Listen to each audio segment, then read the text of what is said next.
Walang nagawa si Elena kundi ang sumang-ayon sa gusto ng kanyang daddy. Hindi ito nagbibiro at napakaseryoso. Ayaw din naman niya na may mangyaring masama sa kanyang mama, dahil ito na lang ang natitira sa kanya. Pero nagmakaawa siya sa kanyang daddy na magtratrabaho at OJT pa rin sa hotel. Pumayag naman ito. At dahil bukas pa naman siya magpapakasal sa estrangherong baldado ay papasok na muna siya sa hotel kahit namumugto pa ang kanyang mga mata sa kakaiyak kanina. Sigurado ka ba anak? Nag-aalalang tanong ng kanyang mama. Opo mama, sayang ang araw na ito at gusto ko ay maka-perfect attendance. Maaga pa naman, sagot ni Elena na pilit ngumiti kahit napakalungkot naman ang kanyang mga mata. Walang nagawa ang kanyang mama kundi pagmasdan si Elena na malungkot na naglalakad papunta sa labas ng mansion. Napakaduwag mo Evelyn, sigaw niya sa kanyang isipan at hindi napigilan mapaiyak. Alam niyang hindi okay ang kanyang anak. Her wedding day. Sumapit ang araw ng kasal ni Elena at nang hindi niya nakikilalang lalaki. Simple lang ang kasalan na naganap sa garden mismo ng mansion ng mga Zamora. Sumang-ayon si Lorenzo na ganapin sa kanyang pamamahay ito, dahil na rin gusto niyang papirmahin ng kontrata si William na bayad na siya sa kanyang pagkakautang. Talagang swerte lang si William sa sugal ng mga oras na yun. Pero hindi magpapalamang si Lorenzo pagdating sa mga legal actions. Kung wala lang itong kapit na pinakamayaman sa bansa ay kayang-kaya niya itong iPad amba. Kaya lang ay malakas ang kapit ni William at hindi pa alam ni Lorenzo kung sino ang mayaman na ito. At wala na siyang balak pa na malaman kung sino basta't ayaw na niyang makita ang pagmumukha nito pagkatapos ng kasal nila ni Elena. Pinagmamasdan ni Lorenzo ang anak na naglalakad papunta kay William na hindi nila alam ang tunay na hitsura dahil sa kapal ng bigot nito at bangs na lagpas sa kanyang mata. Medyo na-guilty siya sa ginawa sa anak na si Elena but he has no choice. Seryoso si William at baka mapahamak pa ang buo nilang pamilya. Habang si Elena ay naiinis na sa kapatid niyang si Veronica na siyang bridesmaid niya. Wala itong iba na ginawa kundi paringgan siya habang naglalakad sila sa aisle patungo sa kanyang mapapangasawa. Simple lang ang kanyang gown na suot at hindi siya nakatrahe de boda. Simple lang din ang kanyang make-up na bumagay sa nakalugay niyang buhok. Wala rin naman reklamo ang kanyang mapapangasawa kung ano ang isusuot niya dahil hindi naman sila nag-uusap at ngayong araw lang niya ito makikilala. Ang alam lang niya ay William ang pangalan nito. Sisi, ang gwapo naman ng mapapangasawa mo. Hajijek ni Veronica na nang-iinsulto pa talaga. Papalapit na sila sa altar at wala na itong ginawa kundi ang pintasan ang kanyang mapapangasawa. Ayaw niyang patulan si Veronica kaya napatingin na lang siya sa kanyang mapapangasawa na naghihintay sa kanya sa altar. Hindi pumayag sina Valeria at Veronica na ihatid siya ni Lorenzo sa altar dahil dapat daw na mauna ihatid si Veronica dahil siya ang legal na anak. Kaya, naglakad siyang mag-isa papunta sa altar na kasama ang kanyang mga abay. Hindi niya makita ang tunay na mukha ni William at wala rin naman siyang pakialam. Basta mailigtas lang niya ang pamilya sa kapahamakan. Aaminin niya na gusto niyang itigil ang kasal at tumakbo papalayo. Yung malayong malayo, pero hindi pwede. Nakarating siya sa harapan ng kanyang mapapangasawa na lutang at wala sa sarili. At nagsimula ang seremonya ng kasal na tanging, I do, lang ang narinig ni Elena mula kay William. Creepy tingnan ang hitsura nito na may makapal na bigot at hindi pa niya makita ang mukha dahil natatakpan ng makapal na bangs. Nang ibabaw din ang malakas na tawa ni Veronica sa lahat. Tawang-tawa ito sa sinapit ng kapatid at ngiting tagumpay pa. You may kiss the bride, sabi ng pari na pumukaw sa lumilipad na diwa ni Elena. Napakurap-kurap siya ng kanyang mga mata dahil nagulat sa sinabi ng pari. Mas lalo pa siyang nagulat nang sumigaw si Veronica. Kiss! Pumalakpak pa talaga. Tuwang-tuwa siya na nag-asawa na si Elena at mawawala na rin ito sa wakas sa kanilang pamamahay. Kiss! Sumiganda naman si Valeria na nakatawa pa talaga. At hindi natutuwa si Evelyn habang pinagmamasdan sila na nilali ang anak. Pero wala na naman siyang magawa. Nagsigawan ang mga tao sa kanilang paligid at pakiramdam ni Elena ay pinagkakaisahan siya ng kanyang pamilya. Hindi niya alam kung bakit pinagpapawisan siya. Natatakot siya na baka halikan talaga siya ni William. Nabigla si Elena nang hawakan ni William ang kanyang kamay at halikan ito. Dahil naka-wheelchair si William ay hindi siya mahahalikan nito kahit sa pisngi lang. Puwera na lang na siya ang yumuko at halikan ito. But she will never do that. Ngayon pa lang ay natatakot na siya sa lalaking ito. Hindi niya alam kung bakit nakuha nitong pagbantaan ng kanyang daddy. Baka isa siyang gangster o killer. Nahintakutang sigaw ni Elena sa kanyang isipan at bigla niya nahila ang kanyang kamay na hawak pera ni William. At narinig niya na tumawa ito ng mahina. He's playing with me. With you. Ano itong napasukan ko? Wala sa sariling tanong ni Elena. Wala na siyang magagawa dahil kasal na siya kay William. Kailangan niyang magtiis na pakisamahan ito alang-alang sa kanyang pamilya. Pero, hanggang kailan ang kaya niyang tiisin?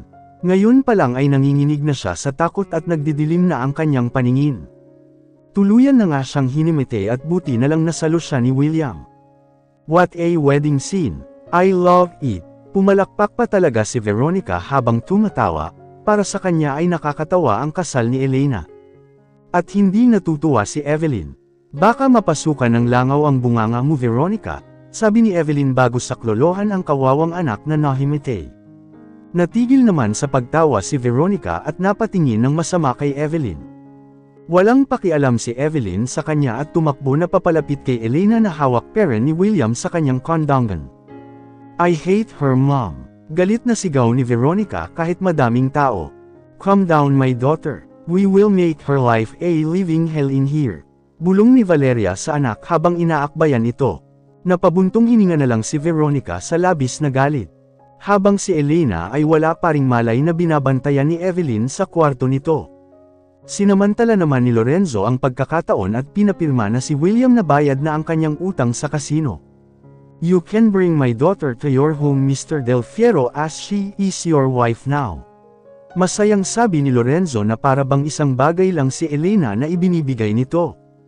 Are you sure Mr. Zamora? Nakangising tanong ni William. Lorenzo, nagimbal na sigaw ni Evelyn nang marinig ang sinabi ni Lorenzo. What are you doing in here? Seryosong tanong ni Lorenzo, bakit ibibigay mo si Elena sa kanya? Hindi ba pwedeng dito muna si Elena ng mga ilang araw muna? Nasasaktan na tanong ni Evelyn. You better talk about it. I'm willing to wait anytime, singit ni William at pinaandar na ang kanyang wheelchair. Ngunit bago pa siya makalayo ay tinawag siya ni Lorenzo. No, you should bring your wife William.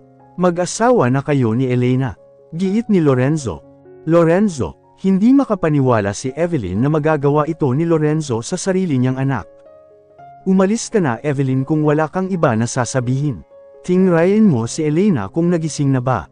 Matigas na utos ni Lorenzo. Kapag siya na ang nagpasya ay walang magagawa ang lahat. Mas lalo na siya na isang lang katulong.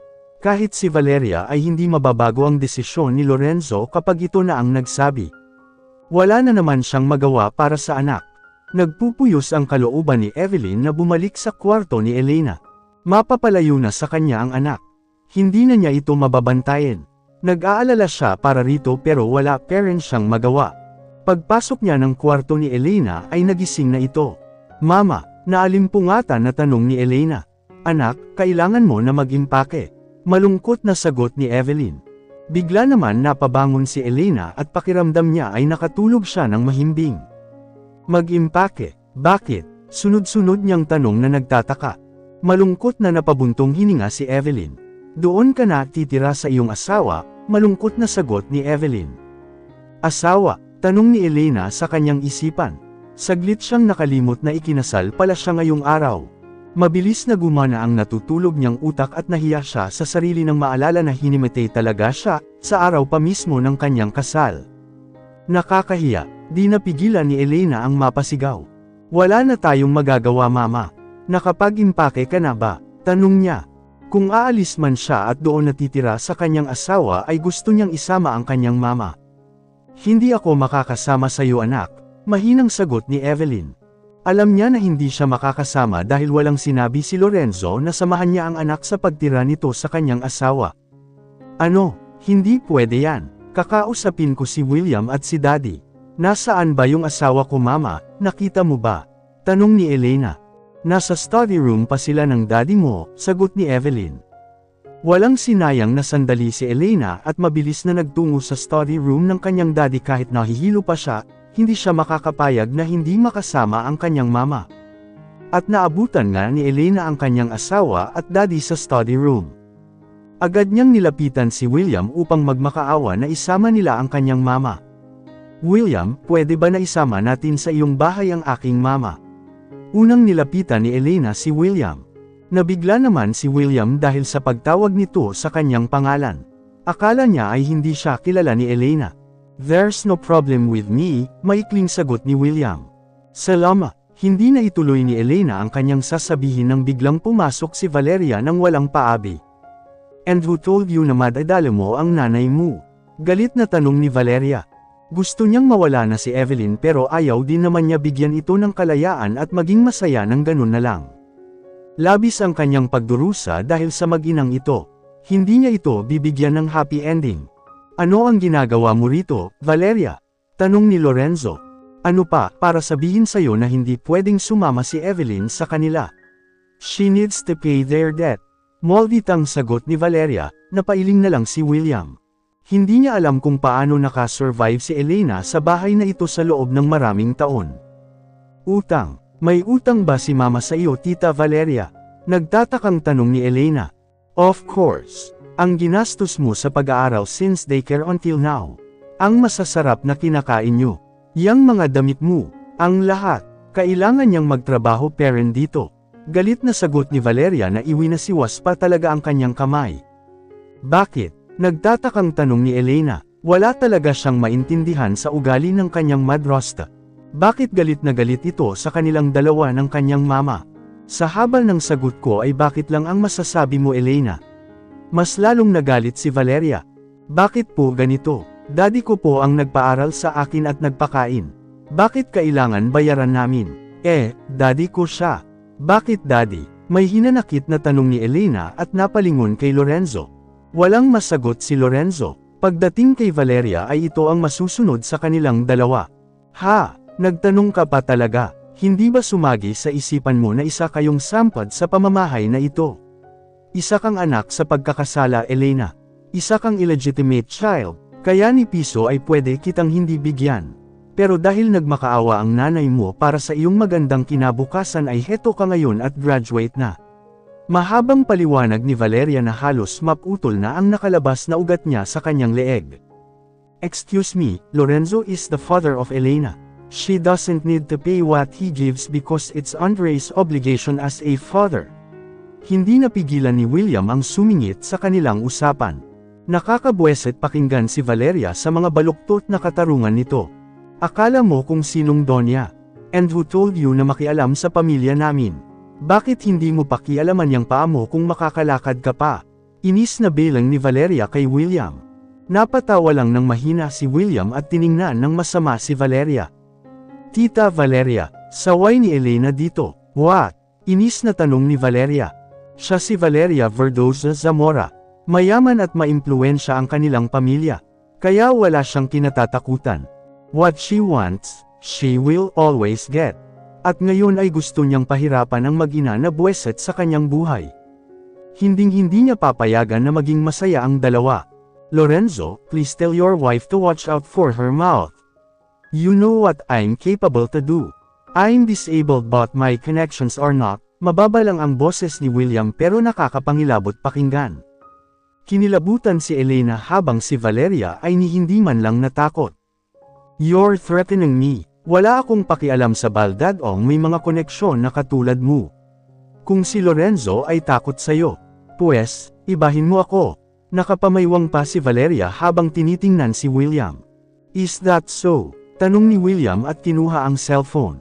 Akmang may tatawagan ito habang nakangising nakatingin kay Lorenzo. Biglang kinabahan si Lorenzo at sinaway ang asawa. "Stop it, Valeria." Saway ni Lorenzo nang magsasalita pa sana si Valeria ng kung ano-ano. "Don't tell me na natatakot ka talaga sa lumpong ito." Galit na sigaw ni Valeria. Nagdial na si William sa kanyang cellphone at natakot si Lorenzo. "Shut up your mouth. I'm sorry Mr. Del Fiero kung ito ang nasaksihan mo sa aking pamilya," paumanhin ni Lorenzo na pinagpapawisan. Muling ibinalik ni William ang kanyang cellphone sa kanyang bulsa. "You should tame your wife and teach her some manners and proper etiquette." Tiningnan ng masama ni William si Valeria at hindi ito nagpatinag sa kanya. Medyo nakakatakot tingnan si William dahil hindi masyadong nakikita ang mga mata nito. Natatakpan ng kanyang makapal na bangs. Pero kita pere ni Elena ang matalim na tingin nito kay Valeria. Hindi niya alam kung bakit natatakot siya. Nanatili pa rin siyang mahinahon sa kabila ng lahat. Aba, nagturo pa talaga ng lesson ang isang mahirap pa sa daga na baldado. Kunin mo na yang si Elena at dalhin mo sa lungga mo. Walang hahabol sa kanya. Magsama kayo. Galit na sigaw ni Valeria. Hindi niya alam kung bakit takot na takot si Lorenzo kay William. Kayang-kaya niya na ipapatay ito kahit sino pa ang mga koneksyon nito. I will be waiting for you outside, Elena. Sabi ni William at pinaandar na ang kanyang sasakyan. Huminto siya sa tapat nina Lorenzo at Valeria. Lorenzo, if you will not leave your wife, she will bring you to doom, matalinghagang sabi ni William at tuluyan ng lumabas ng study room ni Lorenzo. Aba, hindi na nakapagsalita si Valeria nang bigla siyang sampilan ni Lorenzo. Hindi niya alam kung ano ang mararamdaman. Unang beses siyang sinaktan ni Lorenzo nang dahil lamang sa isang baldadong lalaki. What the? It hurts. Galit na sigaw ni Valeria. Samantalang si Elena ay nagulat naman sa ginawa ng kanyang daddy at tahimik lang silang pinagmamasdan. I told you to shut up your mouth. Galit na rin si Lorenzo at hindi na nakapagtimpi. Why should I? Bakit ba takot na takot ka sa baldadong yun? Mas mayaman pa tayo sa kanya, Lorenzo. Nagpaloko ka naman sa mga pinagsasabi ng lumpong yun. Galit na rin si Valeria. Hindi mo alam kung ano ang kaya niyang gawin, Valeria. He will easily kill you, kahit ikaw pa ang presidente ng Pilipinas. Galit na sagot ni Lorenzo. Pero si Valeria ay tumawa lang. Ha. Malakas na tawa nito. Ewan ko sa'yo, Lorenzo. Basta, hindi ako makakapayag na sumama si Evelyn kay Elena. Ibinaling ni Valeria ang tingin kay Elena. Daddy, please, pagmamakaawa ni Elena, just let your mom stay for a few years, Elena. After that ay pwede mo na siyang kunin. Sagot ni Lorenzo. At ang ipal na kontrabidang si Valeria ay hindi talaga makakapayag. Hindi pwede, mahigit 10 taon pa niya mababayaran ang lahat ng utang ninyo. Sigaw ni Valeria. Nalulungkot si Elena. Kanina pa siya nakikiusap pero ayaw naman maawa sa kanya ni Valeria. Ang kanyang daddy ay wala rin. Hindi makapalag sa kanyang madrasta. Babayaran ko na lang po tita ng paunti-unti kapag naging regular ako sa hotel. Muling pakiusap ni Elena. Ha, ikaw magiging regular. Huwag kang mangarap, Elena. Walang kukuhang hotel sayol ang pangit mo. Hindi ka papasa sa PR. Malulugi ang hotel kapag ikaw ang naging empleyado nila. Matatakot ang mga customer sa'yo. Nakatawang sabi ni Valeria. Alam naman ni Elena na hindi siya kagandahan at parang manang siya kung manamit. Dagdagan mo pa ng makapal niyang salamin. Kaya nga labis ang kanyang tuwa noon nang manligaw si Dylan sa kanya at sinabi nitong mahal siya. Ngunit hindi naman totoo pala ang lahat. Ngayon ay naniniwala na talaga siyang pangit siya. Pero ibang usapan pagdating sa kanyang ina. Please, tita, pakiusap ni Elena. Hindi siya titigil na makiusap. Elena, tumigil ka na. Wala rin mangyayari ang pakiusap mo. Okay lang ako na may one dito. Sabi ni Evelyn na biglang dumating. Pero, mama, malungkot na sabi ni Elena. Nasanay na siyang andyan ang kanyang ina sa paggising niya sa umaga at pagtulog sa gabi. Gusto niyang isama ito sa bahay ni William. Buti naman at alam mo kung saan ka lulugar, Evelyn. Nakairap na sabi ni Valeria at iniwanan na sila. Daddy, please, pakiusap ni Elena. Tumigil ka na, Elena. Umalis ka na at kanina pa naghihintay ang asawa mo sa labas. Saway ni Evelyn sa kanya. Mama, malungkot na sigaw ni Elena. Halika na at ihahatid kita sa labas. Kanina ko pa inilagay ang mga bagahe mo sa kotse ni William. Hinila na siya ng inapapalabas. Pero daddy, muling tawag ni Elena sa ama. The decision is final, Elena. Magkakasama din kayo ni Evelyn later. Sagot ni Lorenzo. Alam niyang labis na nasaktan si Elena pero mahirap kontrahin si Valeria. Halika na anak, muli siyang hinila ng ina at dinala sa labas kung saan naghihintay ang lumang Toyota model na sasakyan ni William. Nasalubong pa nila sina Veronica at Dylan. Oy, happy wedding Sisi. Aalis ka na talaga for real. Nakangising tanong ni Veronica. Ganda naman ng kotse ng asawa mo, Elena. Haha, dagdag panlalait ni Veronica. Hindi siya pinansin ni Elena dahil ayaw nito ng gulo. Malungkot si Elena dahil hindi niya kasama ang kanyang ina. Kasal ni Elena ngayon, na biglang tanong ni Dylan. Yes babe, look at her husband, a disabled man. Kawawang Elena, magiging yaya pa ng isang lumpo. Nakangisi pa si Veronica habang sinasabi ito. Tumigil ka na Veronica kung wala ka namang sasabihin na maganda. Hindi nakatiis si Evelyn at sinaway si Veronica. Wala na itong iba na ginawa kundi ang apihin ng anak niya. At sino ka naman para sawayin ako sa sarili kong pamamahay?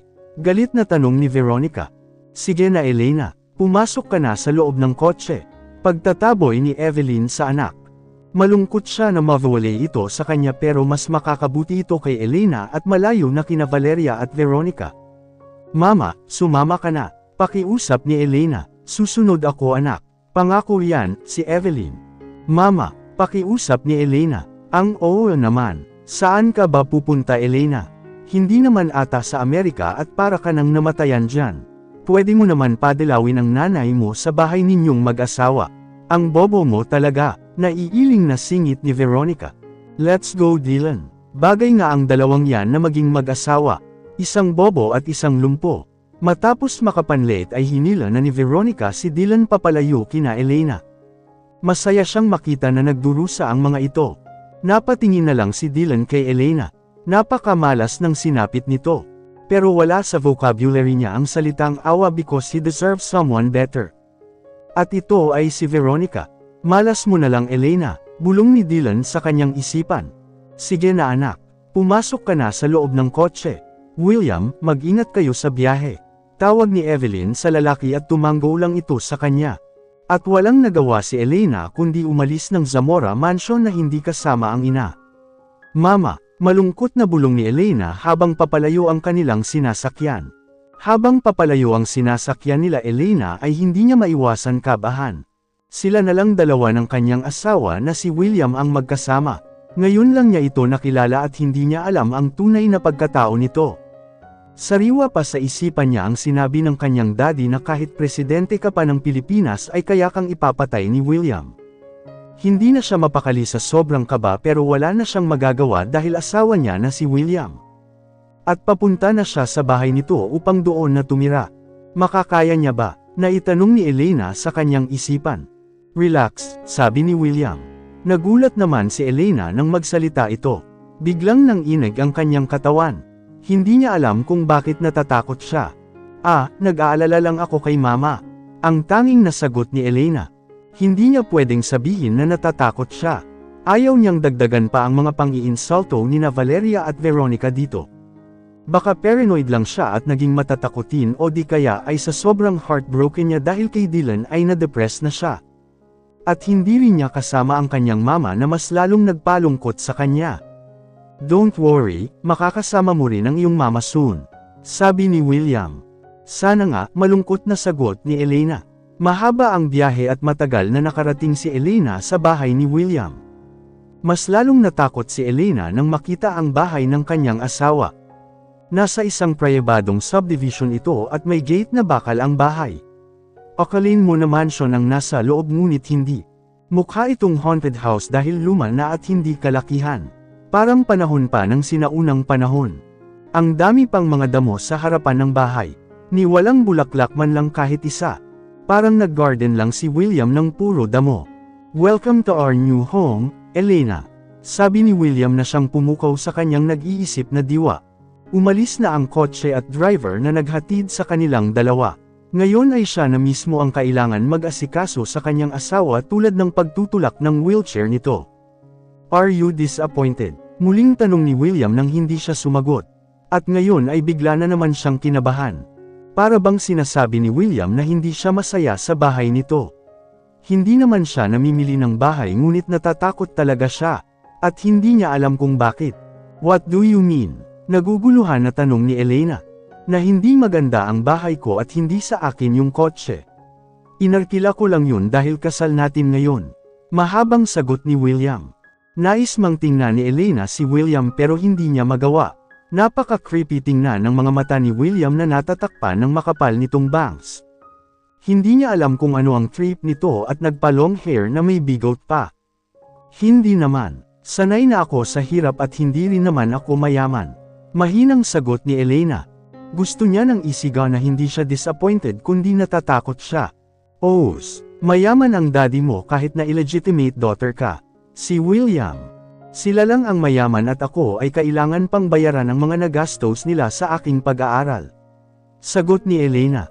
Wala na siyang pakialam kung ayaw maniwala ni William sa kanya. Kailanman ay hindi sumagi sa isipan niya na isa siyang mayaman. You should not pay them even a single cent. Napasigaw si William na ikinagulat ni Elena. Ngayon ay nanlilisik ang mga mata nito at takot na talaga siya. Gusto niya nang tumakbo. Hindi pa ba tayo papasok sa loob? Tanong ni Elena. Oh, I'm sorry for that. Let's go inside. Nag-iba ng mood si William at inaya na siyang pumasok. Kahit medyo luma na ang gate ay high-tech naman ito. May inilabas na remote si William at sa isang pindot lang ay nagbukas ito. Bumukas na ang gate pero tila napako naman si Elena sa kanyang kinatatayuan. Pakiramdam niya ay ang bigat ng kanyang mga paa at hindi niya ito may hakbang. Let's go! Muling paanyaya ni William at pinilit niya ang katawan na gumalaw. Itinulak niya ang wheelchair nito at sabay na silang pumasok sa loob ng bahay. Mas lalong natakot si Elena nang makapasok sila sa loob dahil ang dilim. Nakasarado ang lahat ng bintana at natatakpan pa ng makapal na kurtina. Hindi niya alam kung ano ang naghihintay sa kanya sa bahay na ito. Pero ang tanong ni Elena sa kanyang isipan, magtatagal at makakaya ko kayang tumira rito. Welcome to my humble house, Elena. Ako lang pala mag-isa rito at walang maids. But don't worry, every week ay may naglilinis ng buong bahay. Paunang bati ni William. Dadalhin ba kita sa kwarto mo? Tanong ni Elena. That fast, we will do it now. Nakangising tanong ni William. Bigla naman pinamulahan ng mukha si Elena. Bakit naman iba ang pagkakaintindi niya sa tanong ko? Saad niya sa kanyang isipan. Hindi pa nila nagagawa ni Dylan noon ang bagay na ito. Dahil gusto niya na malinis siya kapag ikinasal na sa lalaking magiging asawa. Pero ngayon ay nag-iba ang panahon at mga pangyayari. Mahirap din ibigay sa napangasawa niya ito dahil hindi niya ito mahal at hindi kilala ng lubusan. Bigla niya tuloy naisip kung bakit siya pinagpalit ni Dylan kay Veronica. Dahil siguro sa bagay na ito. Si Veronica ay masyadong liberated at wala itong pakialam kung hindi na siya virgin. Basta masaya at nagagawa nito ang naisin. Pero iba siya. Siya na mahinhin at hindi makabasag pinggan. Hanggang halik lang si Dylan at ayaw na niya lumagpas pa doon. Masyado siyang boring. Biglang may kumirot sa kanyang puso. Napakasakit lang isipin kung ito ang dahilan ni Dylan kung bakit siya iniwan gayong minahal niya ito ng lubusan. Silence means yes, muling sabi ni William. Napakurap-kurap naman si Elena ng kanyang mga mata. Iniba ata ni William ng pagkaintindi ang pananahimik niya. No, hindi. I mean, na kung magpapahinga ka na ba sa kwarto? Natatarantang tanong ni Elena. Okay, magpahinga na tayo, nakakapagod din ang ating kasal dahil sa madrasto mo. Tumawa pa ito ng mahina. At napaka-creepy sa pandinig ni Elena. Magtatabi sila sa iisang kwarto. Hindi na alam ni Elena kung ano ang gagawin. Tayo, nabubulol na tanong ni Elena. Yes, at isa lang ang kwarto sa bahay na ito, Elena. Sagot ni William. Okay, dadalhin kita sa kwarto. Pagsang-ayon ni Elena. Dahil hindi naman kalakihan ng bahay ay agad na nakita ni Elena ang kwarto at binuksan ito. Magpahinga ka na, pwede ba nasa sala muna ako matulog? Alam mo, biglaan ang nangyari at hindi ko ito inaasahan at kaka-break lang namin ng boyfriend ko. Pasensya na pero gusto ko maging honest sa'yo dahil asawa na kita pero hindi pa talaga ako handa na gawin ang mga bagay na yan. Mahabang paliwanag ni Elena. Bigla naman napatawa ng malakas si William. Napatingin si Elena sa kanya nang may pagtataka. Natatawa siya dahil ang cute lang tingnan ng kanyang napangasawa. Napaka-inosente nito. And he likes it. Bakit? Nagtatakang tanong ni Elena. Look at me, Elena. Paano ko naman magagawa ang bagay na iniisip mo? Don't worry. Hindi kita pipilitin but, never mind. Let's talk about it later. Nakatawang sagot ni William. Okay na sana para kay Elena. Pero bakit may bot? So, pwede dito muna ako sa sala matulog? Paniguradong tanong ni Elena. Yeah, just take your time. Pero kapag may mga bisita ako ay sa kwarto ka talaga matutulog, Elena. Sagot ni William. Napabuntong hininga naman si Elena. Baka ito yung sinasabi ni William na bot. Okay na rin ito sa kanya. Basta hindi sila magkatabi matulog. Yun nga lang ay kailangan niyang manalangin na sana ay laging walang bisita si William. Thank you, itong mga gamit ko pala. Saan ko ilalagay? Muling tanong ni Elena, medyo nangangapa pa siya sa ngayon at awkward talaga ang sitwasyon para sa kanya. Sinabayan pa ng kanyang takot. Your dress should be in my closet, Elena, lisa lang ang lagayan ng damit dito. Yung iba mong mga gamit ay bahala ka na dyan kung saan mo ilalagay. Sagot ni William. Okay, magpahinga ka na. Si Elena, hindi na sumagot si William at isinarado ang pintuan. Mahirap para kay Elena na basahin ang pagkatao ni William dahil minsan ay masungit at seryoso ang mukha nito. Kung minsan din naman ay okay. Katulad kanina tapos ngayon bigla lang isinara ang pintuan na hindi pa niya nalalagay ang kanyang mga damit. Itinabi na muna ni Elena ang kanyang luggage at inilabas ang picture frame kung saan kuha ito noong graduation niya sa college kasama ang kanyang mama. Wala naman siyang iba na gamit kundi ito lang at ang mamahalin na bag na regalo ng kanyang mama. Inilagay niya ito sa small table katabi lang ng couch at nahiga na rin siya. Nakadama siya ng sobrang pagod. Pagod na pagod siya sa araw na ito. Mama, bulong ni Elena at naisipan na e-text ang ina. Ngunit lumipas na lang ang ilang minuto ay walang mama na nag-reply sa kanya. Ang akala niya ay lobat o busy lang ito. Ang hindi niya alam ay kinuha ni Valeria ang cellphone nito. Sa dahilan na paunang bayad daw sa utang nila at walang nagawa si Evelyn kundi ibigay ang kanyang cellphone. Habang si Valeria ay labis na natutuwa sa pagdurusa ni Evelyn. Sinadya niya talaga ito. Ang putulin ang contact ng mag-ina upang magdusa sila. Hindi komportable si Elena dahil sobrang dilim ng paligid. Bumangon siya at hinawi ang mga kurtina at binuksan ang mga bintana. Dumampi sa kanya ang sariwang hangin. Medyo gumaan ang kanyang pakiramdam. Kahit puro damo ang paligid ay malinis at presko ang hangin. At maaliwalas na rin sa pakiramdam dahil may liwanag na pumasok sa loob ng bahay. Muling nahiga si Elena at ipinikit ang kanyang mga mata. Nakangiti pa siya habang unti-unting nakatulog. Nang biglang, "Why did you open the windows?" Galit na sigaw ni William. Napabalikwas ng bangon si Elena at natakot nang makita ang galit na mukha ni William. "Why did you open those damn windows?" Muli nitong tanong na galit parent. Biglang nanginig ang buong katawan ni Elena at hindi niya alam kung ano ang gagawin. Hindi niya alam kung bakit nagalit ito nang buksan niya ang bintana. Para may preskong hangin. At para lumiwanag dito sa sala. Nabubulol na sagot ni Elena. Pinaandar ni William ang kanyang wheelchair at padubog na isinarado ang mga bintana. Pagkatapos ay muling itinakip ang makakapal na kurtina. Maiiyak na si Elena sa sobrang takot. Ang dilim na ng paligid at wala siyang iba na nakikita kundi ang mga mata ni William na nanlilisik. Papatayin ba siya nito? Nanggatog ang kanyang mga tuhod pero pinilit niya ang sarili na magpakatatag. Kailangan niyang mabuhay para sa kanyang mama. The number one rule in this house is to never open that damn windows. Galit na sigaw ni William.